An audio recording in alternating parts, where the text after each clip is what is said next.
Hi friends, எல்லோரும் எப்படி இருக்கீங்க? நல்லா இருக்கீங்களா? நோன்பு வச்சுட்டு எல்லோரும் ரொம்ப டயர்டாக இருப்பீங்க. எனக்கும் அப்படி தான் ஃபீல் ஆகுது. இருந்தாலும் ஆண்டவனுக்காக நம்ம செய்கிற எல்லா நன்மைகளும் நமக்கு இந்த மாதம் தான் கிடைக்குது. அதனால் கிடைச்ச வரைக்கும் எவ்வளோ நம்மளால் நன்மை செய்ய முடியுமோ செய்வோம். அல்லாஹ் நம்ம எல்லாருக்கும் துணையாக இருந்து நம்மளை காப்பாற்றுவானாக. நம்ம வீடியோ பார்த்துட்டு எல்லாம் லைக் பண்ணுங்கள், ஷேர் பண்ணுங்கள், கமெண்ட் பண்ணுங்கள், சப்ஸ்கிரைப் பண்ணுங்கள். மறக்காமல் உங்கள் ஃப்ரெண்ட்ஸ் அண்ட் ஃபேமிலிக்கு ஷேர் பண்ணிகிட்டே இருங்க.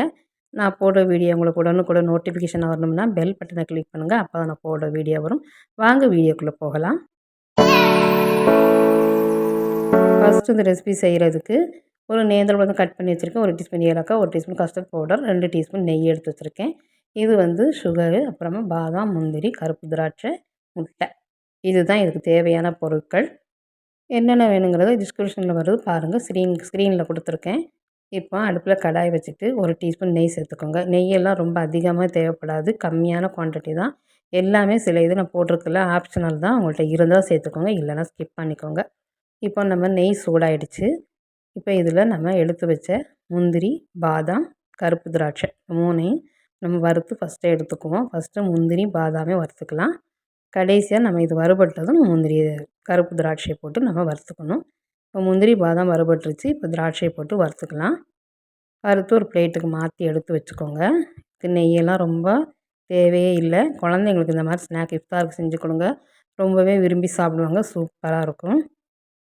பாருங்கள், இப்போ நம்ம ஒரு பழம் நறுக்கி வச்சோம் இல்லையா, நேந்திர பழம், அதையும் போட்டு அந்த நெய்யில் லைட்டாக வதக்கி எடுத்துக்கோங்க. ரொம்பலாம் வதக்க அவசியம் இல்லை. நேந்திர பழம் தான் இதுக்கு கரெக்டாக இருக்கும். நம்ம மற்ற பழங்களை போட்டிங்கன்னா ரொம்ப மேஷ் ஆகிடும், அப்படியே நமக்கு பிசு பிசுன்னு ஆகிடும், குழஞ்ச மாதிரி இருக்கும். இந்த பழம் தான் கொஞ்சம் கெட்டியாக இருக்கும். அதனால தான் இந்த பழத்தை நான் சூஸ் பண்ணியிருக்கேன். இப்போ இது வறுபட்டுருச்சு. அந்த நெய் எல்லாத்தையுமே நல்லா உறிஞ்சிடும். நெய் எதுவும் வேஸ்ட் ஆகாது. இப்போ இதையும் ஒரு வேறு பவுலுக்கு மாற்றி வச்சுக்கிடுவோம். இருக்கட்டும். பாருங்கள், வறுபட்டுருச்சு. இப்போ எடுத்து ஒரு பவுலுக்கு மாற்றிட்டேன். இப்போ முந்திரி எல்லாமே வறுத்து ஒரு பிளேட்டுக்கு வச்சுட்டேன். இப்போ இதுக்கு ஒரு மாவு ரெடி பண்ணிக்கலாம். ஃபஸ்ட்டு ஒரு 3 முட்டையை மிக்ஸி ஜாரில் சேர்த்துக்கோங்க. அடுத்து இதில் 1/2 கப் சுகர் சேர்த்துருக்கேன். நமக்கு தேவையான அளவு சேர்த்துக்கோங்க. நீங்கள் சுகர் அதிகமாக சாப்பிட்றதா இருந்தால் இந்த அளவுக்கு போட்டுக்கோங்க. கம்மியாக சாப்பிட்றவங்க கம்மி பண்ணிக்கோங்க. இப்போ சுகர் சேர்த்துட்டு அடுத்து இதில் 1 டீஸ்பூன் ஏலக்காய் தூள் சேர்த்துக்கோங்க. நல்ல வாசமாக இருக்கும். நம்ம முட்டை வாசனே இருக்காது, அந்த அளவுக்கு டேஸ்ட்டாக இருக்கும். அதனால் கண்டிப்பாக ஏலக்காய் சேர்த்துக்கோங்க. இப்போ இன்னொன்று சீக்ரெட்டான ஒரு இது சேர்க்குறோம் பொருள். கஸ்டர்ட் பவுடர் சேர்த்துருக்கேன். 1 டீஸ்பூன் சேர்த்துக்கோங்க. இது வந்து நல்ல பைண்டிங் கொடுக்கும். நல்லாயிருக்கும், சாப்பிட்றதுக்கு நல்ல வாசமாக இருக்கும், டேஸ்ட்டும் நல்லாயிருக்கும். அதுக்கு தான் சேர்த்துருக்கேன். சேர்த்துட்டு பால் ஒரு 2 டீஸ்பூன் சேர்த்தா போதும், அதிகமாக சேர்க்க தேவையில்லை. சேர்த்துட்டு நல்லா அரைச்சிட்டு வந்துடுவோம். நல்லா மையாக அரைச்சிட்டு வந்துடுவோம். இது நம்ம நல்லா இருக்கும் சூப்பராக.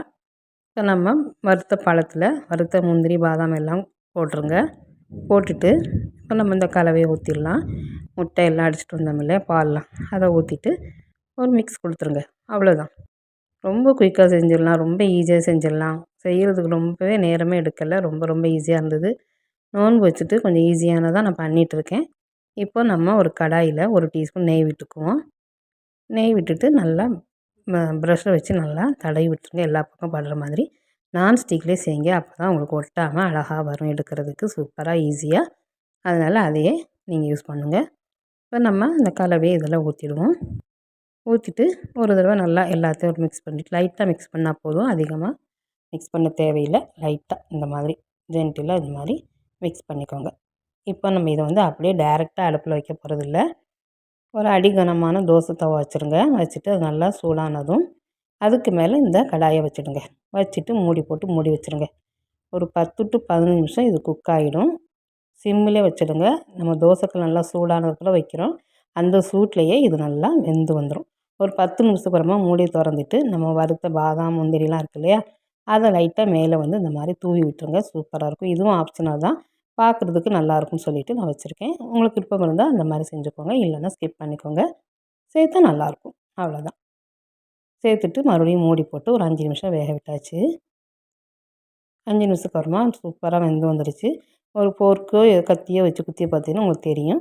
இப்போ பாருங்கள், பிளேட்டுக்கு அப்படியே எடுத்து ஒரு தோசை திருப்பி கரண்டி வச்சு எடுத்துட்டிங்கன்னா சூப்பராக வந்துடும் ஒட்டாமல். பிளேட்டுக்கு மாற்றி எடுத்துகிட்டு வந்துட்டேன். சூப்பராக அழகாக வந்திருக்கு பாருங்கள். பார்க்கவே எம்மியாக சூப்பராக இருக்குது. சாப்பிடவும் அருமையாக இருக்கும். நான் நோன்புங்கிறனால நான் சாப்பிட்டு சொல்ல முடியாது. அதனால் நான் இஃப்தாருக்கு சாப்பிட்டுட்டு நாங்கள் டேஸ்ட்டு பண்ண போகிறோம். நீங்களும் இதே மாதிரி இஃப்தார் செஞ்சு டேஸ்ட் பண்ணி பாருங்கள். சூப்பராக இருக்கும். கண்டிப்பாக ட்ரை பண்ணி பாருங்கள். குழந்தைங்களுக்கு செஞ்சு கொடுங்க. ரொம்ப ரொம்ப குறைந்த பொருட்கள தான் செஞ்சுருக்கேன். இந்த வீடியோ பிடிச்சா லைக் பண்ணுங்கள், ஷேர் பண்ணுங்கள், கமெண்ட் பண்ணுங்கள். தேங்க்ஸ் ஃபார் வாட்சிங்.